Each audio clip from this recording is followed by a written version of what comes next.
अस्सलाम वालेकुम वरहमतुल्लाहि वबरकातुहू गाइस।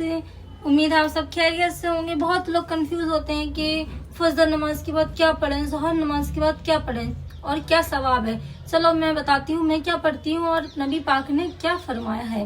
हुज़ूर सल्लल्लाहु अलैहि वसल्लम ने इरशाद फरमाया है कि जो भी शख्स फजर नमाज के बाद सूरह यासीन पढ़ता है तो अल्लाह ताला उसके दिन भर के मामलात आसान कर देते हैं। यानी कि पूरे दिन के मामलात अल्लाह ताला अपने हाथ में ले लेते हैं और कहते हैं कि जा तू तेरे सारे काम मैं आसान कर दूंगा।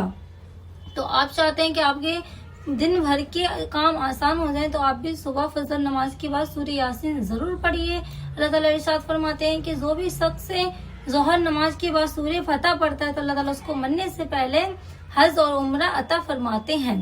तो आप ज़ोहर नमाज के बाद सूरह फतह जरूर पढ़िए।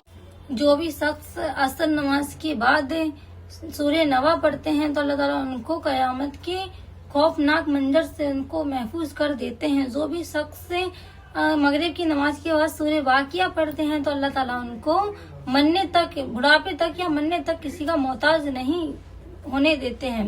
और हमें चाहिए भी, हमारे लिए इम्पोर्टेंट भी यही है कि अल्लाह ताला अपने अलावा हमें किसी का मोहताज न होने दे मरने तक या बुढ़ापे तक।